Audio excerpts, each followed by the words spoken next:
Good morning, good evening, good afternoon, everybody. Welcome to another episode of the Success Shift. My name is Jake, and I'm very happy to be back here on this lovely Tuesday morning. However, unfortunately, I'm feeling a little bit crook today.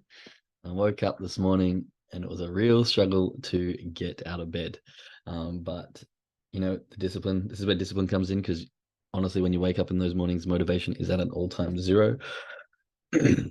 An all-time low, sorry. And yeah, that's when discipline needs to kick in. So it was a real struggle, and I haven't really gotten back to my usual energy, but we're here, we're smiling, and today I'm finding some gratitude for the health when I do have it, because when it goes, um, it sucks. I don't like it.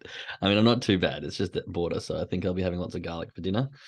But it's yeah, it's a little bit of a slower morning for me, even though it's afternoon now. So chuck some of your gratitude into the chat here. I also was just talking to lovely Teresa. She's now back safe in Canada, but it was nice having her in this time zone when the person who teaches you so much and guides you comes over and visits, and then you were in the same time zone, so we could actually communicate quite regularly, which was really nice.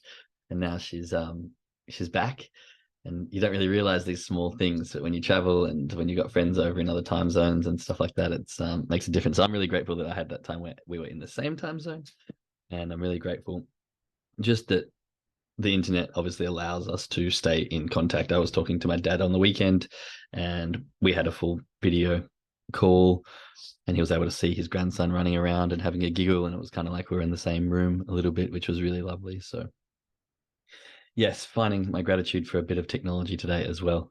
So chuck your gratitude into the chat, and then we can sort of get started today. We've got some few people coming in here. Good morning. Grateful for friends I've never met in this group. Yeah, that's lovely. Happy Tuesday, everyone. Isn't that the truth? Yeah, it really is. I'm grateful for individuals that are courageous and knowledgeable and are willing to put themselves out there to speak out against the evil narrative that is running rampantly around our world. Yeah, that's the truth. I mean, there's a lot of a lot of stuff going on, and I'm sure social media and the media, the news, does its fair share of spilling its side of the story. So it's nice that we have people on the other side, and people who are open and brave enough to share that. I am grateful for unexpected opportunities, even when they're outside of my comfort zone. Those are the best kind of opportunities. Nice, Deanna. It's really lovely to hear. I think those are the best opportunities. When I was speaking to my wife about this just yesterday when we were on a walk, 2 days ago, and I was saying that lots of times in life opportunities come, but the problem is most people aren't ready for them. And so it's a bit of a shame when, you look back and you go, oh, there was such a good opportunity there, but, I didn't have the skill set, or I didn't have my eyes open, or I wasn't looking for anything, or, I was still closed off, or didn't have this growth mindset at the time. And a lot of the time you can miss a lot of really great opportunities. And so I think it's really important that we can spread the knowledge and get people aware that, sometimes in life you get great opportunities, but the real key is to be prepared and open and willing to jump at them when they come. And sometimes that means you'll jump and miss a bunch.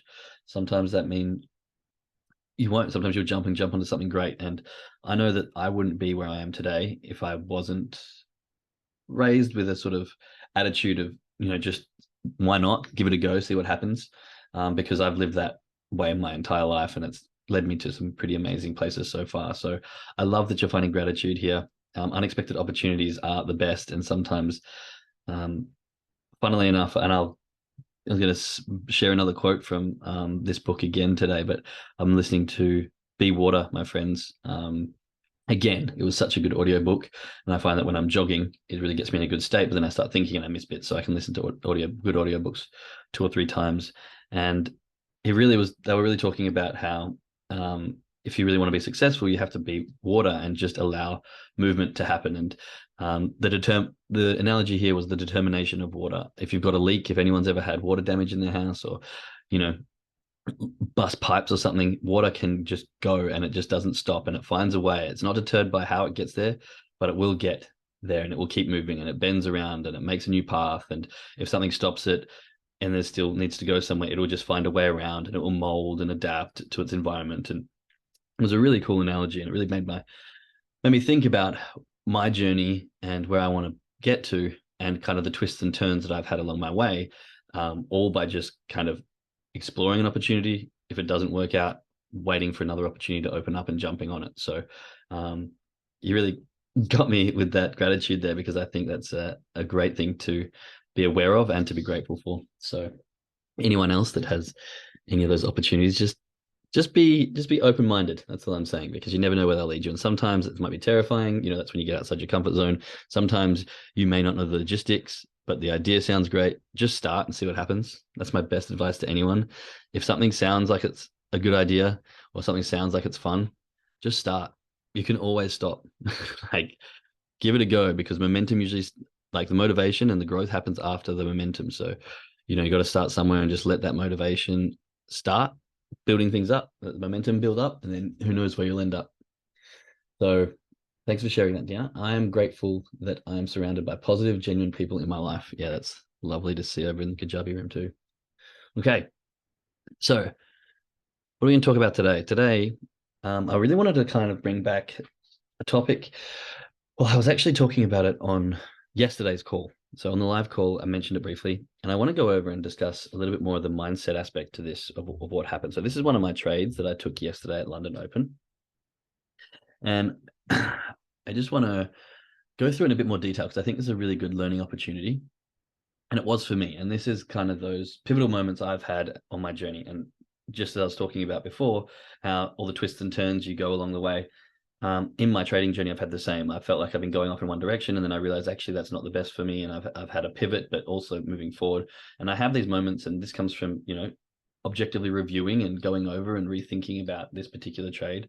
It wasn't a bad trade, but I learned a lot from it. Just that objective review and the analysis. I'm like, okay, well, maybe what else can I find from this particular instance? So what happened? It was London Open. The market was melting. So we had all the time frames, I think 1 minute to an hour, all in the downwards trend.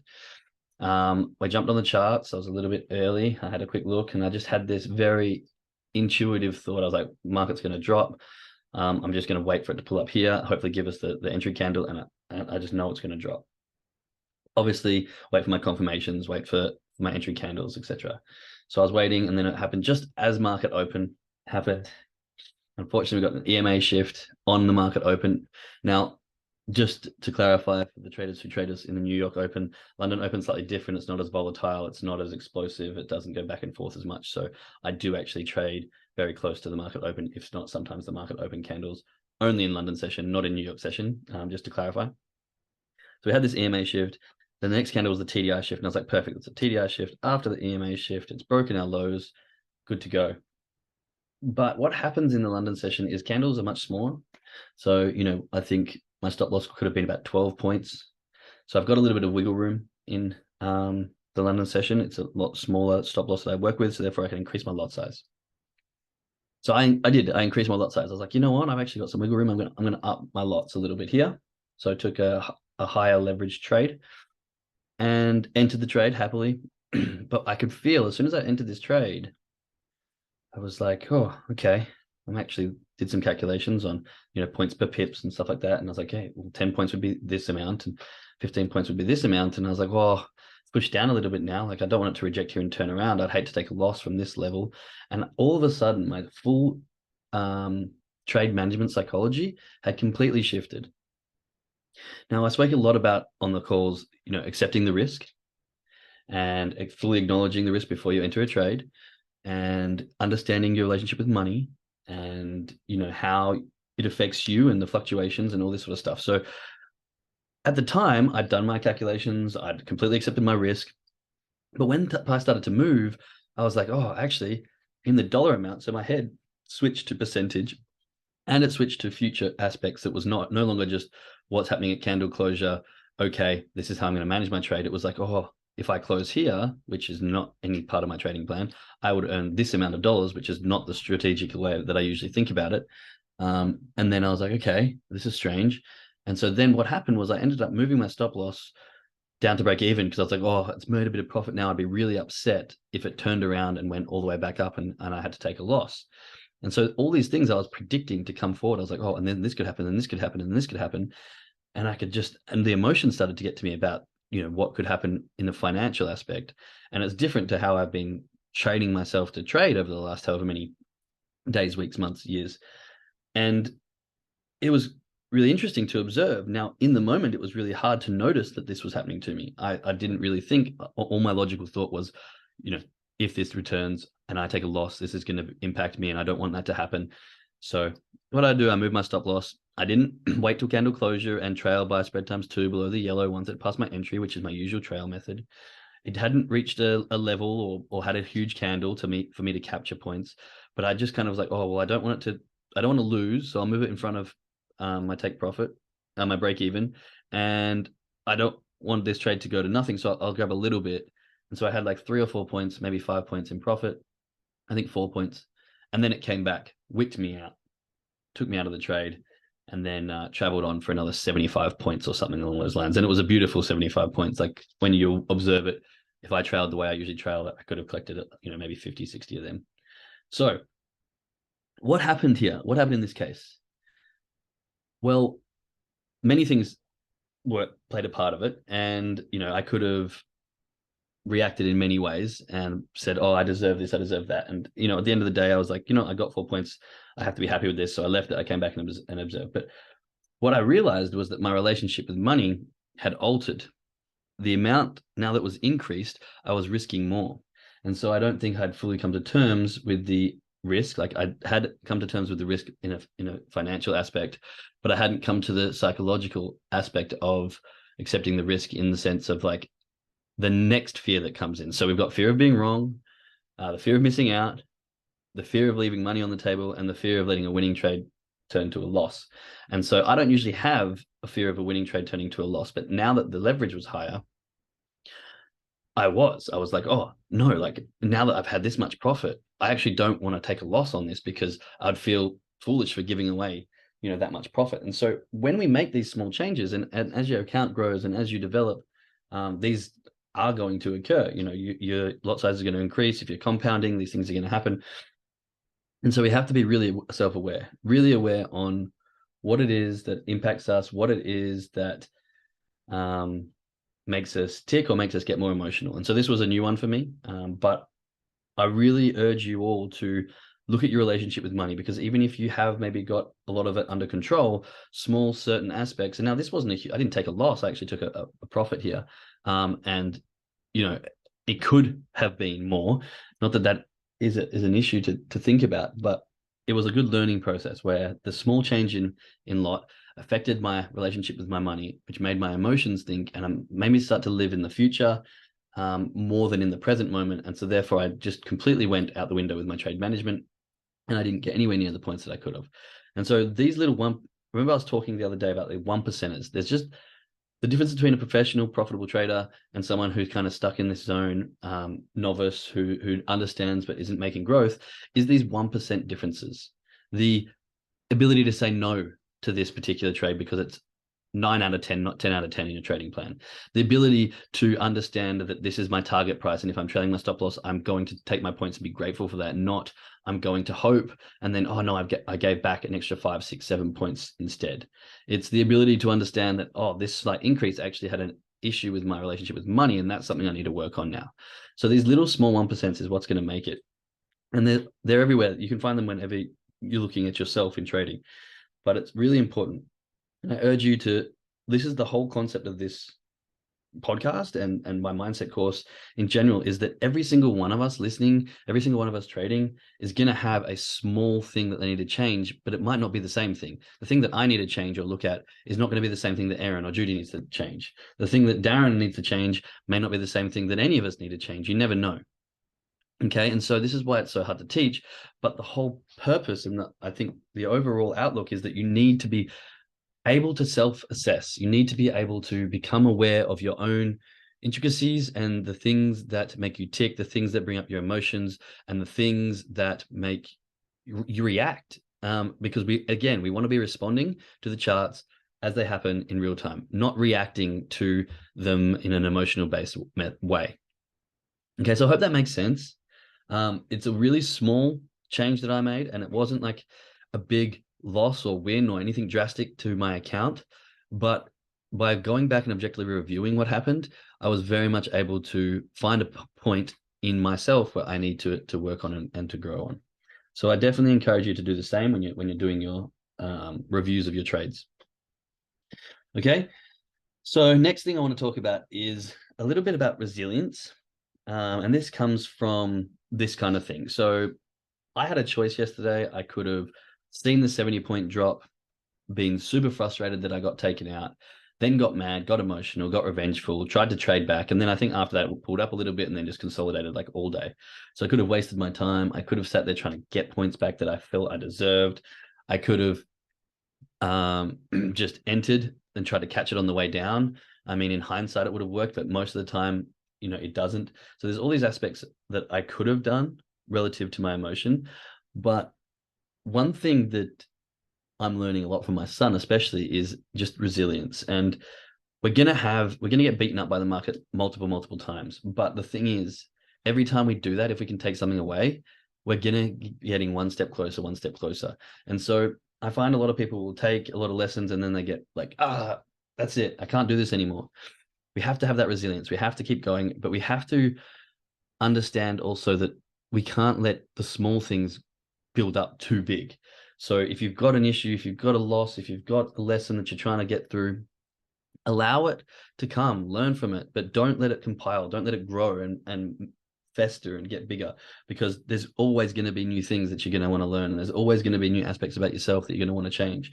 And so we have to find this resilience. And there was a really good quote from the book that I'm listening to at the moment. And it was from Bruce Lee, or Bruce Lee's daughter. And it's related to this. And this is what I was talking about at the start. So he says, people must grow through skillful frustration. And this hit a chord with me because I find frustration to be, I did find frustration to be a kind of a negative word. When I get frustrated, it's like, and I have all this negative emotion to it, and it makes me anxious, and I can feel myself tense up just from the word. But the idea of growing through skillful frustration really shifted my perspective on it. And they go on to discuss that we need to see frustration not as the enemy, not as something that's negative, but as a teaching moment, as the teacher and as a friend. And so when you start to feel frustrated, now hopefully you can shift your perspective on it and go, this is a good thing. I'm doing something that's skillful. I'm learning to trade, or whatever it is. You can be doing anything, business, you could be doing sports, you could be doing music, whatever. You get to a point where you just can't get it, because what's happening is your skill set isn't quite there yet. And so you're challenging yourself. You're getting outside your comfort zone. You're getting to that next level. This is where the growth happens. When you're getting frustrated, when you can't figure something out, this is when that growth is happening. So if you can find resilience and stick with that and find pleasure in the skillful frustration, then we're going to be able to enjoy learning and growing much, much faster. And so if we look at frustration not as the enemy, but instead as the teacher or the friend, if we find joy when we get frustrated, and we can shift our perspective, and if we can look at the things that make us frustrated, because then we know what we need to practice. So if I'm starting to get frustrated, okay, what is it exactly that's making me frustrated? This is something that obviously my skill set's not up to scratch yet. And so I can find joy and pleasure in trying to better this particular skill set. And in turn, especially if we're doing it in trading, hopefully get financial gain and profit coming from that. Okay, so people must go through skillful frustration. And there is no better example of this than watching my son learn to walk. He's started walking a week before my birthday, so just after 9 months old. And he took his first steps. Then next week he was pretty much up and going. But now he's just nonstop, and he's climbing up things, he's jumping off things, but he falls over all the time, like all the time. And you can see him. He'll get up, he'll fall over. He'll get up, he'll fall over again. He'll get up, he'll run around for ages, and he'll fall over. And you can see it's a bit frustrating for him, but he doesn't let it get to him. He doesn't give up. He doesn't sometimes he does, but he doesn't throw his hands in the air and just give up on trying to walk. He feels the frustration. He gets up, he goes again. And he does this over and over again. And that's why he's learned so quickly. And I think all babies just have that resilience, because the desire to learn to walk when you're in a house surrounded by people who are walking all the time is huge. And there's so much we can take away from this. If the desire is strong enough, you will keep going no matter what. You'll get back up every single time. If you know your why, then you can push through anyhow, right? He can see us walking all the time. What is it they say? You are the amalgamation of the 5 most people you hang around with. if he's only hanging around with us who's walking, of course he's going to want to start walking too. And so there's this drive, there's this determination, there's this resilience, there's this skilled frustration. And this is why babies pick up and grow so damn quickly. They don't give up. They can get frustrated. Sometimes they cry, but I've seen him at some points. Now he's starting to climb on this little thing I built him. And I've seen him at some points just grab onto it and be like, I want to figure out how to get over this. And he's just gone, like this frustration so inside of him, but he uses that as determination. He uses that for extra drive, and he continues to push. And we need to have that in ourselves. I think as we get older, we lose this resilience, we lose this grit, and we lose the determination to try and strive for things that we really, really want. And either because we don't want it bad enough, or because it gets tough and we know that there's a simpler way. And as soon as we know that there's a simpler way, we're like, well, why would I put myself through this when I can do it an easier way? But sometimes there's not an easier way. Sometimes you just have to keep going. And if we get used to this practice of like, yeah, but there is an easier way, then when there's no easier way, we give up. And we're like, oh, this is too hard. Why would I do it? Because we need to make sure that the desire is there. We need to make sure that it's worth enough for our effort. And then we can keep going. And then we can keep pushing. And then hopefully we can make it through the other side, right?